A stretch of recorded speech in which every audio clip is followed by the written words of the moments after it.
Nous campions dans les Adirondacks quand Sophia a supplié de m'aider à allumer le feu de camp. Elle a saisi une bûche en flammes avant que quiconque puisse l'arrêter et s'est brûlé le doigt. Mes parents m'en ont fait porter la responsabilité. Ils m'ont traîné hors du SUV et m'ont abandonné là, dans le noir.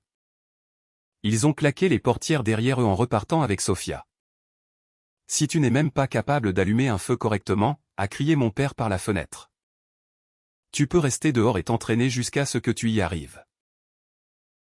J'ai couru après la voiture jusqu'à ce que mes poumons brûlent. J'ai trébuché, me suis écorché les genoux à vif, et le sang a coulé sur mon visage. Ils n'ont jamais ralenti. Ils n'ont jamais regardé en arrière. J'ai boité jusqu'à la maison à l'aube le lendemain. La maison était pleine de ballons et de musique d'anniversaire. Ils organisaient une fête pour les 16 ans de Sophia quand ils m'ont vu debout dans l'embrasure de la porte. Ma mère a froncé les sourcils. Alors, tu as enfin appris. J'ai secoué la tête. Alors retourne dehors et non, ai-je dit. J'en avais fini de m'entraîner. J'en avais fini avec cette famille. La nature sauvage des Adirondacks est devenue morte de silence à la seconde où les pneus du SUV ont soulevé du gravier et se sont éloignés. Leia Bennett a heurté durement le sol. Sa paume s'est écorchée à vif sur les aiguilles de pin et la roche tranchante. Du sang a coulé sur sa lèvre supérieure là où son visage avait cogné le sol. Sa chemise de camp blanche était déjà tachée de boue et de rouge. Elle s'est relevée en courant, en criant après les feux arrière qui disparaissaient dans le noir. Papa. Maman, attendez. Je vous en prie, ne me laissez pas ici. Sa voix s'est brisée contre la lisière des arbres. Aucun feu de freinage n'a clignoté. Le moteur a simplement rugi plus fort. Elle a couru. Ses bottes ont glissé sur les racines et la mousse. Mais elle a couru jusqu'à ce que ses doigts agrippent le crochet de remorquage métallique. L'arrière du SUV. Pendant une demi-seconde, elle a cru qu'il s'arrêterait. Puis la voiture a accéléré. Elle a été projetée. Son genou a heurté un rocher en premier, puis son épaule, puis sa joue. Le monde a tourné quand elle a relevé la tête. Étourdie, elle a vu Sophia, la sœur d'accueil de ses parents. La fille qu'ils avaient recueillie 3 ans plus tôt, collée contre la vitre arrière. Et elle souriait, tenant un petit signe de victoire discret avec ses doigts. Juste là où Leia pouvait le voir. Une tranche de pastèque à moitié mangée a surgi par la fenêtre une seconde plus tard. Leia a trébuché dessus et est retombée, le menton cognant contre le bitume de la route d'accès. Derrière elle, une fine traînée de sang a taché le gravier. Les feux arrière ont disparu. La montagne s'est plongée dans le noir. Le vent sifflait dans les branches de pin. Et quelque part au loin, un hibou a ulué. Leia s'est recroquevillée sur elle-même, tremblante. Son genou pulvérisant de douleur au point qu'elle pouvait à peine respirer. Il l'avait abandonnée là. Tout ça parce que Sophia avait supplié d'aider à allumer le feu de camp. Avait saisi une bûche en flammes et s'était brûlé le doigt. Et d'une façon ou d'une autre, c'était la faute de Leia. Puisque tu n'es même pas capable d'allumer un feu correctement. Avait grogné son père en la tirant hors de la voiture par le bras. Tu peux rester dehors et t'entraîner jusqu'à ce que tu y arrives. C'est le 16e anniversaire de Sophia. Tu as gâché son anniversaire. Tu n'as pas le droit de rentrer à la maison tant que tu ne l'auras pas mérité. Sa mère avait simplement détourné le regard. Leia est restée assise dans le noir, le sang coulant le long de sa jambe. Et a attendu qu'il fasse demi-tour. Ils ne l'ont jamais fait. Son téléphone s'était brisé quand elle était tombée. Pas de réseau de toute façon, aussi profond dans le parc. Elle a marché toute la nuit. Chaque pas envoyait une douleur cuisante dans sa jambe droite. Son genou était enflé au double de sa taille. La peau s'était fendue et était crustée de sang séché. Elle a trébuché le long de la route de montagne déserte. Passant devant des panneaux de sentiers usés et des rochers ombragés qui ressemblaient à des silhouettes debout dans le noir. Une fois, elle a vu un drap blanc tendu entre 2 arbres dans un camping abandonné et a crié. Tombant en arrière dans un talus et s'écorchant à nouveau les paumes. Ce n'était qu'une bâche, juste le vent. Elle a continué à marcher. Au moment où le soleil s'est levé, elle boitait à travers les grilles de son quartier de banlieue. Les pelouses étaient couvertes de rosée. Un camion de la poste roulait lentement dans la rue. Les voisins qui sortaient chercher leur journal la regardaient, le sang, les cheveux emmêlés. La façon dont elle boitait comme un animal blessé. Elle a entendu les chuchotements. Qui est-ce? On dirait qu'elle a été attaquée par un chien. Bon sang. Quel désastre. Leia a gardé la tête basse et a continué à marcher. Sa maison est apparue. Des ballons étaient attachés à la boîte aux lettres. Des guirlandes roses et argentées pendaient du porche. À travers la fenêtre avant, elle les a vus, sa mère et son père qui riaient. Sophia au milieu, portant une robe rose scintillante, un énorme gâteau d'anniversaire devant elle. Joyeux 16e. Sophia, était écrit en crème au beurre sur le dessus. Leia a poussé la porte d'entrée. Un pétard de fête a explosé juste devant son visage. Des confettis se sont collés à sa joue ensanglantée. La pièce est devenue morte de silence. Le sourire de son père a disparu en premier. Alors, a-t-il dit, froid comme la glace. Tu as enfin compris comment allumer un feu. Leia l'a regardé. Sa jambe hurlait. Elle pouvait à peine tenir debout. Elle a secoué la tête. Alors qu'est-ce que tu fais ici? Retourne dehors et ne rentre pas tant que, non. Sa propre voix sonnait plate. Creuse.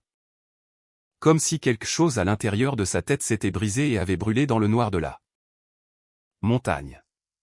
Je ne m'entraîne plus, a-t-elle dit. J'en ai fini. Leia. Je t'ai gardé le plus gros morceau. Sophia est arrivée en trottinant, une assiette à la main, le glaçage qui dégoulinait sur le bord. C'était un gâteau à la mangue, le pire allergène de Leia. Celui qu'il avait envoyé aux urgences quand elle avait 7 ans. À l'époque où ses parents se souvenaient encore de ce qu'elle pouvait et ne pouvait pas manger. Leia a reculé. Non merci. Le visage de Sophia s'est crispé. Tu es fâché contre moi? C'est à cause de la sortie camping? Je suis vraiment désolé. Je ne voulais pas te mettre dans le pétrin. J'ai dit non. Leia a essayé de la contourner pour monter les escaliers. Elle voulait juste se doucher, nettoyer le sang, s'asseoir. Sophia a tendu le bras vers elle. Leia a sursauté en reculant. L'assiette a glissé. Le gâteau a heurté le parquet avec un bruit mouillé. La farce à la mangue a suinté dans les lames de plancher. Pendant un instant, personne n'a bougé. Puis Sophia a éclaté en sanglots. Leia n'a même pas vu sa mère arriver. Une seconde, elle était debout là. La suivante, elle se faisait pousser durement dans la poitrine. Elle a trébuché en arrière, sa mauvaise jambe a cédé et elle est tombée durement sur son coccyx. Une douleur blanche et brûlante a explosé le long de sa colonne. Elle a halté, la vision tachée de points. Comment oses-tu, a hurlé sa mère en s'agenouillant pour prendre Sophia dans ses bras. Elle t'a gardé la meilleure bouchée. Elle adore le gâteau à la mangue et elle t'en a privé. Et c'est comme ça que tu la traites, Leia. Regarde-la. La voix de son père était plus froide. Elle fait juste ça pour attirer l'attention, en ruinant exprès l'anniversaire de Sophia. Leia a essayé de parler, d'essayer de leur dire que sa jambe faisait mal. Qu'elle ne pouvait pas se relever. Qu'elle avait marché 12 miles dans le noir parce qu'il l'avait laissée pour morte sur une montagne. Les mots n'ont pas sorti. Elle s'est contentée de les regarder. La façon dont ils se tenaient tous les deux au-dessus de Sophia. En enlevant les miettes de gâteau de sa robe, en essuyant ses larmes. En murmurant que tout irait bien. Personne ne lui a demandé si elle allait bien. Attends, a dit enfin sa mère. Comme si elle venait de remarquer quelque chose. Robert. Elle n'a pas l'air bien. Elle peut se lever. Le médecin a feuilleté ses scanners en soupirant. Entorse de la cheville, déchirure du ménisque et fracture du coccyx. A-t-il dit en levant les yeux vers Leia. Vous ne ferez aucune activité à fort impact pendant très longtemps. Courir, sauter, danser. Rien de tout ça. Leia est devenue froide. Le ballet, a-t-elle chuchoté. Je passe une audition pour Juillard pré-collège dans 3 mois. Le médecin a secoué la tête. Doux, mais définitif. Je suis désolé. Pas avec cette blessure. Vous risqueriez des dommages permanents. Elle a eu l'impression que le sol s'effondrait sous elle. Elle dansait depuis l'âge de 4 ans. Chaque week-end, chaque été, chaque soir après l'école dans le studio. Juillard avait été tout son monde. Ses parents l'avaient retiré des cours cette semaine-là pour l'emmener dans cette stupide sortie. Camping pour l'anniversaire de Sophia. Et maintenant, c'était fini. Elle a regardé de l'autre côté de la salle d'examen sa mère et son père. Pendant une demi-seconde, elle a cru qu'il serait bouleversé, qu'il la consolerait. Puis Sophia a commencé à sangloter. C'est entièrement de ma faute, a-t-elle gémi en enfouissant son visage dans ses mains. Si je ne m'étais pas brûlé le doigt. Rien de tout ça ne serait arrivé. J'ai ruiné toute la vie de Leia le jour de mon anniversaire. Non. Sa mère était à ses côtés en un instant, lui frottant le dos. Ce n'est pas de ta faute, mon bébé. Rien de tout ça. Les accidents arrivent. Son père a hoché la tête, la mâchoire serrée. Leia est solide. Elle s'en sortira. Ce n'est que de la danse. Elle peut toujours aller en community college, obtenir un diplôme normal. Pas grave. Leia les a regardés. Juste de la danse. Sa voix s'est brisée. C'était tout mon avenir. Leia, s'il te plaît. Le ton de son père s'est aiguisé. Tu peux éviter de faire ça maintenant? Sophia est déjà à bout. Tu n'es pas la victime ici. Elle a ouvert la bouche, l'a refermée. La porte de la salle d'examen s'est ouverte. Jekai est entré, le visage crispé d'inquiétude. Jek, le fils du meilleur ami de sa famille, le garçon avec qui elle avait grandi. Celui dont tout le monde disait toujours qu'elle finirait par l'épouser. Pendant une seconde stupide et pleine d'espoir, Leia a cru qu'il était là pour elle. Il est passé tout droit devant son lit jusqu'à Sophia. Et, a-t-il dit doucement en la prenant dans un demi-câlin. J'ai entendu ce qui s'est passé. Tu vas bien? Tu n'es pas blessé, n'est-ce pas? La main tendue de Leia est restée en l'air.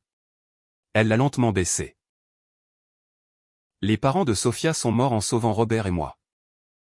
Disait sa mère comme si elle récitait un script qu'elle avait répété 100 fois. Nous devons tout à cette fille. Tu as tout ce que tu as toujours voulu. Leia. Le moins que tu puisses faire, c'est d'être gentille avec elle. Ta mère a raison. Jake l'a regardé d'un air désapprobateur. Elle a traversé tellement de choses.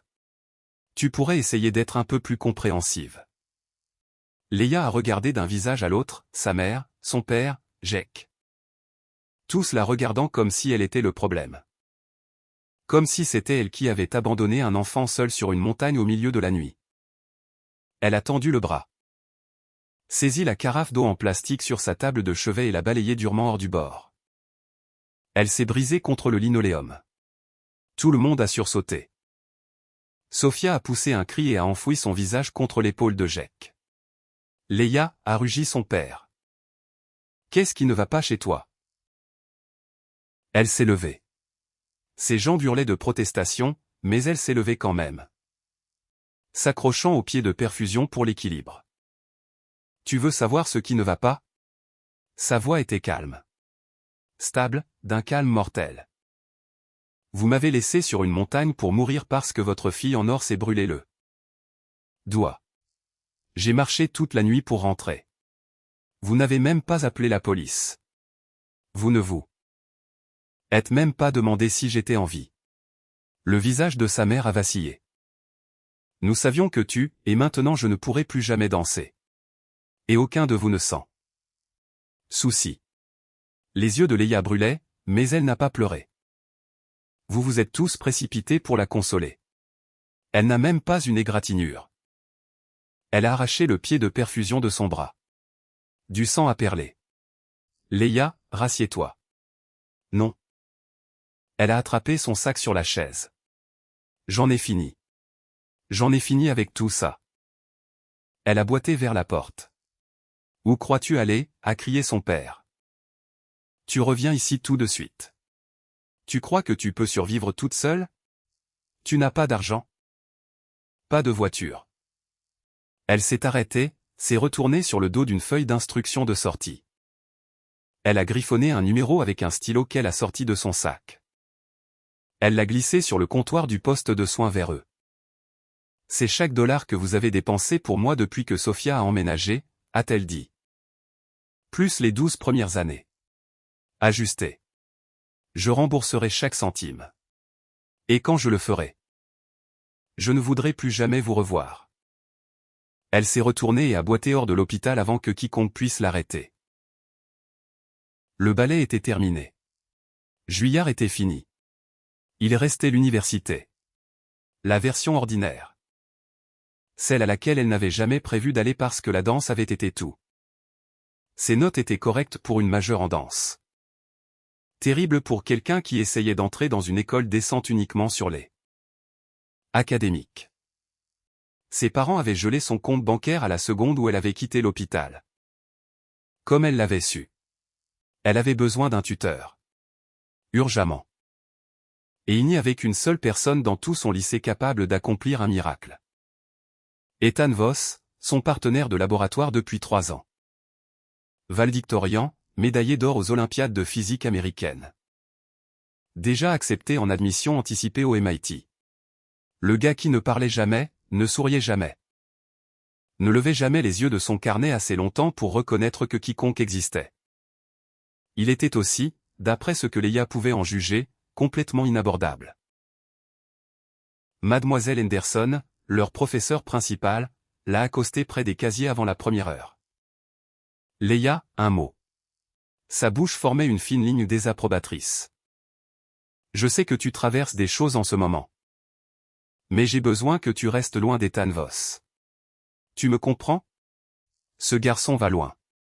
Si tu le distrais, détends-toi, a dit Leia d'une voix plate. Il ne peut pas me supporter. Je suis la dernière chose qui pourrait le distraire. Elle l'a trouvé à la bibliothèque à l'heure du déjeuner. Capuche relevée. Griffonnant dans un carnet. Elle a posé un sachet de ses bonbons acidulés préférés sur la table. Elle avait remarqué qu'il en mangeait pendant les contrôles. Il n'a pas levé les yeux. Non. Je n'ai même rien dit. Tu veux que je te donne des cours particuliers?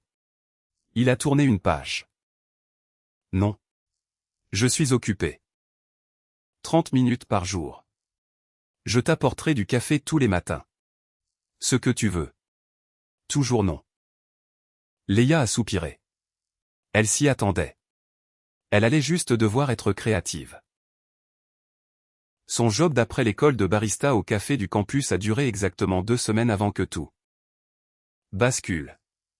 Elle a confondu une commande, latte au lait d'avoine au lieu de noir. Vanille extra au lieu de rien. Et le client a repoussé le gobelet sur le comptoir. Désolé, a dit Leia, le cœur serré. Je vais le refaire. Juste. Sa manager était sur elle avant qu'elle puisse finir. Tu plaisantes? La voix de la femme était tranchante, assez forte pour que tout le magasin l'entende. Elle a frappé Leia durement sur le dos de la main. C'est la 3e erreur cette semaine. Tu crois qu'on te paie pour être dans la lune? Si tu ne peux pas faire le travail, je trouverai quelqu'un qui le peut. Je suis désolé. Garde-la. Prends tes affaires. Tu es terminé. La gorge de Leia s'est serrée. Elle avait besoin de ce job. Elle avait besoin de l'argent pour le loyer. 4 manuels pour cette stupide dette qu'elle avait promis de rembourser. Elle a ouvert la bouche pour supplier. En fait, a dit une voix calme et tranquille depuis le comptoir. C'est moi qui ai commandé faux. Ce n'est pas de sa faute.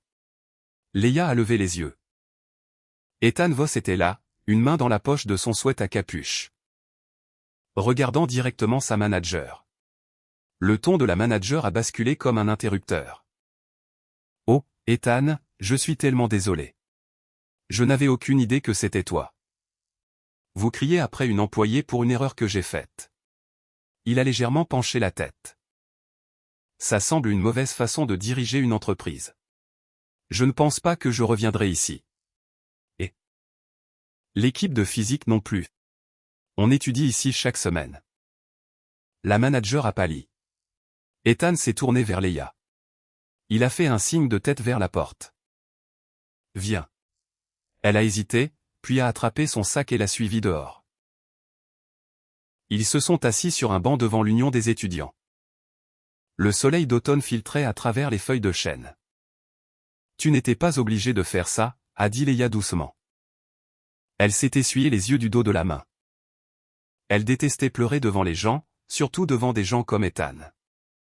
Il la regardait, son expression illisible. Tu ne le méritais pas, un silence a passé. Pourquoi tu es gentil avec moi, a-t-elle dit. Il a regardé ailleurs, vers l'herbe.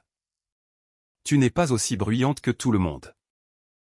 Leia l'a fixé, puis a ri d'un rire humide et tremblant. C'est la plus gentille chose qu'on m'ait dite de tout le mois. Il a sorti sa feuille de physique froissée de son sac à dos. Elle l'avait laissée sur le comptoir ce matin-là et l'a ouverte. 30 minutes par jour, a-t-il dit. Après l'école, bibliothèque. Pas de parler d'autre chose. Et tu paies le café. Leia a cligné des yeux. Puis elle a souri si fort que ses joues lui ont fait mal. Marché conclu. Il ne le savait pas encore, mais la manager était de mèche. Sa meilleure amie, Mia, qui avait accepté de jouer le rôle de la méchante pour attirer l'attention d'Ethan. Ça avait mieux marché qu'elle n'osait l'espérer. Elle a rangé le secret et s'est penchée pour regarder la feuille. Pour la première fois depuis la montagne, quelque chose ressemblait à impossible, ça va aller. 3 semaines plus tard. Les notes de Leia avaient grimpé de 300 places dans le classement de la classe. Elle a apporté à Ethan un latte glacé en arrivant à l'école, en souriant. J'ai cartonné le quiz de calcul. Tu es vraiment un faiseur de miracles. Il a pris le café, ses doigts frôlant les siens. Tu n'es pas aussi nul que tu le penses. Tu compliques juste tout. Elle souriait encore quand Jake a surgi devant elle près des portes du gymnase. Sa mâchoire était serrée. On doit parler. Le sourire de Leia est tombé. J'ai cours. Tu fais vraiment ça, a-t-il dit, bas et en colère.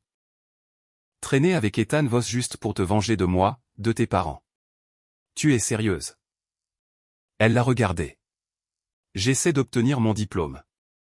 J'essaie d'entrer à l'université. Contrairement à certaines personnes. Je n'ai pas de trust fund sur lequel me rabattre. Il a saisi son poignet. Leia. Arrête tes conneries. Sophia est bouleversée depuis des semaines. Elle dit qu'Ethan ne vient plus aux réunions du conseil des élèves parce qu'il est trop occupé à te donner des cours. Elle se sent seule. Leia a arraché son bras. Sophia se sent seule. Sa voix s'est élevée. Jake. Mes parents m'ont laissé sur une montagne. Je ne peux plus danser. Tout mon avenir a été détruit. Et tout ce qui vous intéresse, c'est si les sentiments de Sophia sont blessés. Elle a reculé en secouant la tête. Tu sais quoi? Tu as raison. C'est à propos de Sophia. Tous les toujours. Maintenant. Laisse-moi tranquille. J'ai des études à faire. Elle est partie avant qu'il puisse dire quoi que ce soit d'autre. Ethan l'a inscrite aux Olympiades de physique de l'État. Tu es fou? Leia a regardé l'email de confirmation sur son ordinateur portable. Je ne peux pas faire ça. C'est pour les gens qui comprennent vraiment la physique. Tu la comprends, a-t-il dit sans lever les yeux. Tu te psychotes juste. La compétition te fera du bien. Elle te forcera à arrêter de trop réfléchir. Je vais me ridiculiser. Non. Il a levé les yeux. Je serai là. On s'entraînera tous les jours jusque-là. Elle a gémi, mais elle n'a pas vraiment protesté. Pendant le mois suivant, ils ont étudié jusqu'à la fermeture de la bibliothèque. Ethan était méthodique, patient. Bizarrement doué pour décomposer les problèmes jusqu'à ce qu'ils aient un sens. Il ne s'agaçait Jamais quand elle posait la même question 3 fois. Il ne lui faisait jamais sentir qu'elle était stupide. C'était la première fois que quelqu'un lui avait simplement enseigné sans crier. Sans lui faire sentir qu'elle était un fardeau. La veille de la compétition d'État. Elle rentrait à vélo après le travail quand un SUV noir s'est arrêté à côté d'elle. Avant qu'elle puisse courir, 2 mains l'ont saisie par les bras et l'ont tirée à l'intérieur. Son père conduisait. Sa mère était assise sur le siège passager, regardant droit devant. « Tu as perdu la tête ?» La voix de son père était un tonnerre. Sortir avec Ethan Voss. Tu as la moindre idée de qui est sa famille. Un faux pas et tu pourrais ruiner tous les deals commerciaux qu'on a avec Voss Industries. Le sang de Leia s'est glacé. Je prends des cours de physique avec lui. C'est tout. Ne nous mens pas, sa mère s'est retournée, les yeux perçants. Mademoiselle Henderson a appelé. Elle dit que tu le distrais. Tu vas lui faire rater sa place au MIT. Et alors la famille Voss nous enterrera. Et Sophia était censée faire un stage là-bas cet été. Tu vas ruiner son avenir aussi. Ils se sont arrêtés dans l'allée de leur maison avant que Leia puisse déverrouiller la porte. Son père la tirait dehors et la traînait vers les marches d'entrée. Tu es privé de sortie, a-t-il dit. Pas de téléphone. Pas de sortir de ta chambre. Pas avant après la compétition. Tu vas rester ici et te calmer. Et tu vas rester loin d'Ethan Voss. Papa, la compétition est demain. J'étudie depuis des mois. Je m'en fiche. Il l'a poussé dans son ancienne chambre et a claqué la porte. Le verrou a cliqué de l'extérieur. Tu pourras sortir quand tu auras appris ta leçon. Leia a couru à la porte, a cogné dessus, a crié. Personne n'est venu. Son téléphone avait disparu. Son ordinateur portable avait disparu. Elle a fait les 100 pas dans la pièce, le cœur battant. Ethan l'attendrait au bus de l'école le matin. Il penserait qu'elle s'était dégonflée. Elle ne pouvait pas laisser ça arriver. Pas après tout le travail qu'ils avaient fourni. Pas après tout le reste qu'elle avait déjà perdu. Elle est allée à la fenêtre. 2e étage. Pas idéal. Elle a attrapé le porte-vêtements métallique de son placard. L'a brandi comme une batte et l'a abattu aussi fort qu'elle le pouvait contre la vitre. Crac. Le verre s'est toileté. Elle a frappé encore. Il s'est brisé vers l'intérieur. Des éclats ont plu sur le tapis. Des pas ont tonné dans le couloir dehors. Leia, c'était quoi ça? Ouvre cette porte. Elle n'a pas hésité. Elle a grimpé sur le rebord de la fenêtre, a pris une profonde inspiration et a sauté. Elle a heurté l'herbe durement, en roulant pour absorber l'impact. Sa cheville déjà mauvaise a hurlé. Une douleur blanche et brûlante a filé le long de sa jambe. Elle a mordu sa lèvre et n'a pas fait un son. Derrière elle, elle a entendu la porte d'entrée s'ouvrir d'un coup. Des cris. Elle a couru. Elle a sauté sur un pied le long de l'allée jusqu'au trottoir. Des larmes coulaient de la douleur. Le moteur d'une moto a rugi au coin de la rue. Elle a dérapé jusqu'à s'arrêter devant elle. Ethan a retiré son casque, le visage crispé. Monte. Elle n'a pas demandé comment il avait su où elle était. Elle a juste grimpé derrière lui, a enlacé sa taille de ses bras et s'est accrochée fort. Ils sont arrivés à la compétition avec 30 secondes d'avance. Leia a boité dans l'auditorium. Jambes déchirées, paumes écorchées, chevilles enflées comme un ballon. Tout le monde la regardait. Jake était là, assis au premier rang. La bouche ouverte quand il a vu le bras d'Ethan autour de sa taille. Elle s'en fichait. Elle s'est assise, a pris son livret de test et a respiré. Quand les 3 heures ont été écoulées, elle est sortie en se sentant légère. Comme si elle avait vraiment bien fait. Ethan l'a conduite aux urgences ensuite. Entorse de la cheville, coupure et bleu mineur. Rien de cassé cette fois. Ça aurait pu être pire, a-t-elle dit. Assise sur la table d'examen pendant qu'il nettoyait les coupures sur ses paumes. Au moins ce n'était pas ma main qui écrit. Il a levé les yeux vers elle. Son visage était plus proche qu'il ne l'avait jamais été. Tu es folle, a-t-il dit. Mais il y avait un minuscule, presque un sourire sur sa bouche. Léa la regardait. Attends, tu viens de... Il a détourné le regard, les oreilles roses. Finis ton examen. On doit y aller. Elle a souri pour elle-même. Pour la première fois depuis longtemps, elle avait l'impression de gagner. Quand elle est rentrée dans son appartement ce soir-là, il y avait 2 voitures garées devant. L'une était le SUV de ses parents. L'autre était une Tesla noire élégante qu'elle ne reconnaissait pas. À l'intérieur de son minuscule salon. Ses parents se tenaient près du canapé, les visages crispés. Un homme et une femme bien habillés étaient assis sur son sofa. La cinquantaine, des costumes chers et soignés. Les parents d'Ethan. Léa s'est figée. Oh non, ils sont là pour me crier dessus. Léa. La voix de son père était tendue. Apologétique. M et Madame Voss sont passés à la maison. On voulait s'excuser en ton nom. Pour tout. Problème que tu aurais, causé des problèmes. Madame Voss a levé un sourcil. Elle s'est levée, souriante, et a tendu la main à Léa. Tu dois être Léa. C'est tellement agréable de enfin te rencontrer. Léa a cligné des yeux. Bonjour. Nous sommes venus te remercier. Monsieur Voss s'est levé aussi, souriant faiblement. Ethan a été diagnostiqué avec un autisme de haut niveau à 8 ans. Il n'a jamais vraiment connecté avec les gens. Pas vraiment. Pas jusqu'à toi. Madame Voss a hoché la tête. Ses professeurs disent qu'il parle plus maintenant. Il rit. Il sort de la maison. On l'observe. Depuis des mois, en essayant de comprendre ce qui a changé. Il s'avère que c'était toi. Léa les a regardés. Ses parents, dont les bouches pendaient ouvertes de choc.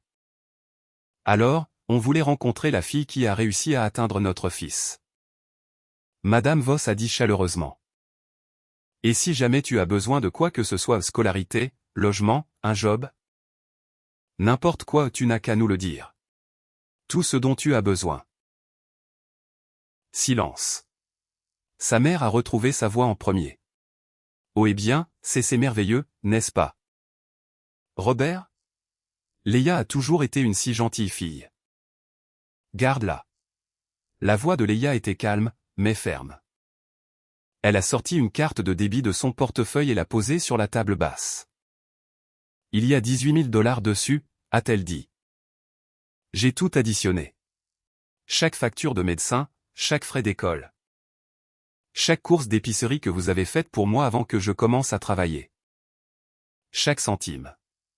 Tout y est. Le visage de son père a pâli. Léa, qu'est-ce que je vous rembourse. Comme je l'ai dit. Elle l'a regardé droit dans les yeux. Et ensuite. On en a fini. Je ne suis plus votre fille. Vous pouvez avoir la famille que vous avez toujours voulu. Juste Sophia. Juste la parfaite. Léa. Non. Sa mère a avancé, les yeux humides. Ce n'est pas on ne voulait pas, on t'aime, mon bébé. Vous m'avez laissé sur une montagne. La voix de Léa n'a pas tremblé. Vous avez oublié que j'existais pendant 12 heures pendant que vous organisiez une fête d'anniversaire. Vous m'avez cassé la jambe et vous ne l'avez même pas remarqué.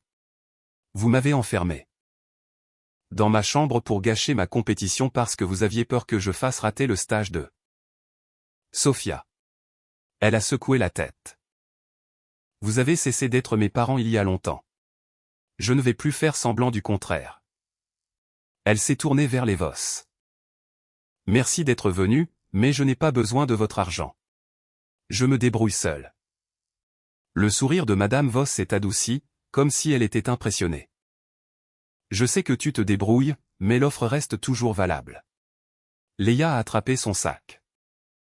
Elle est sortie par la porte d'entrée sans regarder en arrière. Derrière elle, elle a entendu sa mère commencer à pleurer. Entendu son père l'appeler. Elle a continué à marcher. Les résultats de la compétition sont revenus 2 semaines plus tard. Ethan a obtenu la première place dans l'équipe nationale de l'État, bourse complète pour le MIT. Léa a obtenu la 2e. Elle a fixé l'email pendant 10 minutes entières. Convaincue que c'était une erreur. Puis elle a crié si fort que son voisin a cogné au mur. Tu l'as fait. Ethan a dit quand elle l'a appelé, il avait l'air amusé. Je te l'avais dit. J'ai obtenu la 2e place en physique. Moi. Elle a ri. J'ai dit. C'est la chose la plus folle qui me soit jamais arrivée. Ça veut dire que tu peux postuler n'importe où, a-t-il dit. Le MIT a des programmes d'ingénierie avec des admissions spéciales pour les finalistes de compétition. Tu pourrais, il s'est arrêté. Je pourrais quoi? Venir à Boston. Sa voix était plus calme maintenant. Ce serait plus facile de continuer à te donner des cours si tu voulais. Leia a souri dans le téléphone. C'est la seule raison? Surtout. Elle a ri. D'accord, boss. Je postulerai à Boston. Tu as un marché. Ses parents se montraient à l'école tous les jours après ça. Ils attendaient près des portes d'entrée en tenant du café, en tenant ses encas préférés. En essayant de lui parler. Elle ne s'arrêtait jamais. Elle passait juste devant eux, la tête haute, droit vers la bibliothèque où Ethan l'attendait. Jake a essayé aussi. Il a laissé des notes dans son casier. Il lui a envoyé des textos depuis de nouveaux numéros chaque fois qu'elle le bloquait. Il l'a supplié de parler, de lui donner une autre chance, a dit qu'il avait été un idiot. Qu'il s'était toujours soucié d'elle. Elle a bloqué chaque numéro. Un après-midi. Elle est sortie de la bibliothèque et a trouvé Jake en train de coincer Ethan près des supports à vélo. Tu restes loin d'elle. Jake disait, la voix basse est dangereuse. Tu ne sais rien d'elle. Tu penses que tu peux juste, il a frappé. Leia a couru. Elle est arrivée juste au moment où le poing de Jake a cogné la mâchoire d'Ethan. Et elle a poussé Jake aussi fort qu'elle le pouvait. Tu es fou? Éloigne-toi de lui. Jake l'a regardé. Stupéfait. Leia. Il t'a manipulé. Il profite de, tais-toi. Sa voix était de glace. Ethan ne m'a jamais rien fait. C'est toi qui m'as traité comme une merde pendant des années. C'est toi qui as choisi Sophia plutôt que moi à chaque fois. Elle s'est placée devant Ethan, le protégeant. Je ne veux plus jamais te revoir. Jake. Jamais. Dégage d'ici avant que j'appelle la sécurité du campus. Pendant une seconde, elle a cru qu'il allait discuter. Puis il l'a juste regardé, les yeux rouges, et s'est tourné et est parti. Leia s'est tournée vers Ethan. Sa mâchoire commençait déjà à bleuir. Tu vas bien? Elle a tendu la main, hésitante, pour toucher son visage. Il a saisi son poignet. Ses doigts étaient chauds. Je vais bien, a-t-il dit. Il l'a regardé droit dans les yeux. Tu es venu. Bien sûr que oui. Pendant un long moment, aucun d'eux n'a rien dit. Puis Ethan s'est penché et l'a embrassé. L'année de terminale s'est terminée. La remise des diplômes est passée. Leia a traversé la scène seule. Ses parents étaient dans le public en train de pleurer, mais elle ne les a pas regardés. Elle a regardé dans la foule, a trouvé Ethan et les Voss, et a souri. Sa lettre d'acceptation est arrivée une semaine plus tard. Boston University College of Engineering, bourse d'excellence complète. Elle a emballé ses sacs dans la voiture d'Ethan la veille de son départ. Ses parents se tenaient sur le trottoir quand elle est sortie de son immeuble. Les yeux de sa mère étaient rouges. Son père avait l'air plus vieux qu'elle ne l'avait jamais vu. Leia, a dit sa mère, la voix tremblante. On peut juste parler une minute? Leia s'est arrêtée. Elle a posé son sac. Sophia a raté ses examens finaux, a dit son père. Calme. Elle a perdu le stage chez Voss. Elle a été difficile depuis que tu es parti. Leia n'a rien dit. On a fait une erreur, a dit sa mère. Des larmes coulaient sur son visage. On était tellement concentrés à faire en sorte que Sophia se sente chez elle. On a oublié que tu étais notre fille. On est tellement désolé. Mon bébé. On est tellement désolé. Tu pourras un jour nous pardonner? Un klaxon a retenti derrière elle. Ethan était appuyé contre la portière conducteur, attendant, patient. Leia a regardé ses parents. « J'espère que les choses s'améliorent pour vous, » a-t-elle dit. « Vraiment. Mais je ne reviens pas. J'ai ma propre vie maintenant. » Elle a ramassé son sac. « Prenez soin de vous. » Elle est montée dans la voiture. Ethan a quitté le trottoir. Leia n'a pas regardé dans le rétroviseur. Ils ont emménagé dans un petit appartement juste à l'extérieur de Cambridge. Ethan a commencé au MIT à l'automne. Leia a commencé à BU. Elle a trouvé un job dans un labo de robotique sur le campus. Elle a rejoint le club d'ingénierie. Elle s'est fait des amis. Elle n'a plus jamais dansé. Pas professionnellement, mais parfois. Tard le soir, elle mettait de la musique et bougeait dans le salon, lente et facile. Juste pour elle. Ses parents envoyaient parfois des textos aux vœux d'anniversaire, cartes de fête. Elle ne répondait jamais. Jake a essayé encore quelques fois, puis a arrêté. Sophia a fini par retourner vivre chez sa tante hors de l'État. Leia a appris par le bouche-à-oreille que ses parents se disputaient constamment à ce sujet. Qu'ils le regrettaient, qu'ils passaient chaque fête à regarder de vieilles photos d'elle. Elle ne ressentait plus grand-chose à ce sujet. Ni colère, ni triomphe, juste du calme. Un soir, Ethan est rentré des cours et l'a trouvée assise sur l'escalier de secours. Regardant le coucher de soleil sur la ville. Il s'est assis à côté d'elle, a passé un bras autour de ses épaules. « Ça va ?» a-t-il dit. Elle a posé sa tête sur son épaule. « Oui. » Elle a souri. « Je vais bien. » Les lumières de la ville se sont allumées en dessous d'eux. Les voitures descendaient lentement Storrow Drive. Quelque part au loin, une sirène a hurlé. Pour la première fois de sa vie, Leia Bennett a eu l'impression d'être chez elle.